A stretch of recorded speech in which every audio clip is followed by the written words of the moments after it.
Some stories they're too raw for a simple summary. They really demand to be heard in their own words, through these unfiltered lyrics that capture a life lived right on the edge. Today, we're diving into one of those exact stories, straight from the source.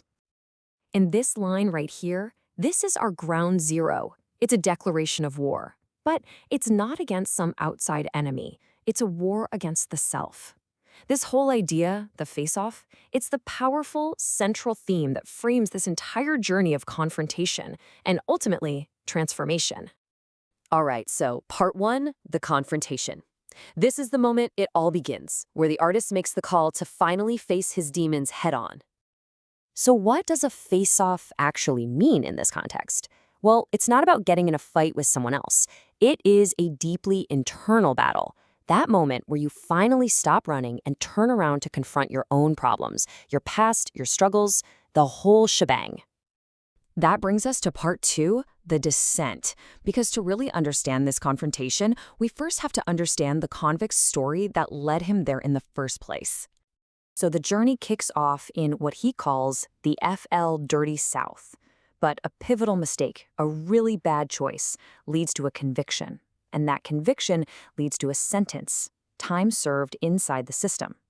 Now, this isn't just backstory, okay? This is the absolute foundation that a new identity is going to be forged from. 30. Just let that number sink in for a second. We're talking 30 months. That's 2.5 years. This wasn't some small slip-up. This was a huge chunk of his life, locked away. A period of time that would absolutely change him forever. And here is the twist. Instead of letting that label, convict, break him, he owns it. He completely flips the script and transforms it into his brand, his business, his entire purpose. He creates convict music, literally turning a mark of shame into a badge of authenticity. All right, so let's move to part three, the abyss. You see, the battle with the justice system, that was external.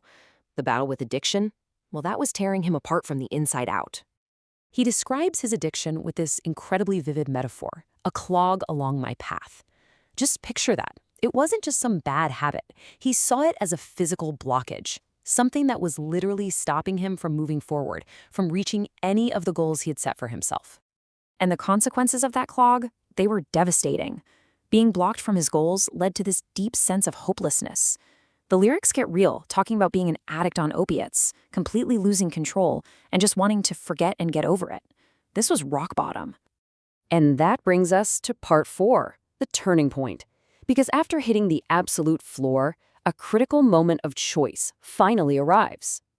And the choice he faced was just stark. It's a real fork in the road. On one side, you have the old way, what looks like a never-ending cycle of being locked away, addiction, and total hopelessness. But on the other side, there's a new path, the decision to quit, to choose faith, and to forge a completely new destiny for himself. This right here, this is the pivot, the absolute heart of the whole transformation. It's a conscious, deliberate decision to walk away from the old life and place his trust in something bigger than himself. This is the moment the face-off finally has a winner. And that leads us to our final part, part 5, the return. So after the choice is made, after the battle is won, what happens? Who is the new man that emerges from all that fire? You can just feel the confidence here, right? A hard-won sense of accomplishment.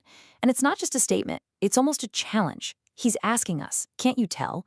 He wants us to look at the results, to see the proof of his transformation with our own eyes. And this is the universal message he pulls from his whole experience. It really boils down to something we can all understand. Everyone has an inner drive, a fire, and everyone has a destination, a place you need to reach. The whole journey of life is about protecting that fire and never, ever losing sight of where you need to go, no matter what clogs your path. And that brings us right back to the beginning. The artist's story is a powerful tale of a face-off with a past as a convict and an addict. But it leaves all of us with a really important question to think about. What are the parts of our own lives that maybe we're avoiding? And what could happen if we finally decided to have a face-off with ourselves?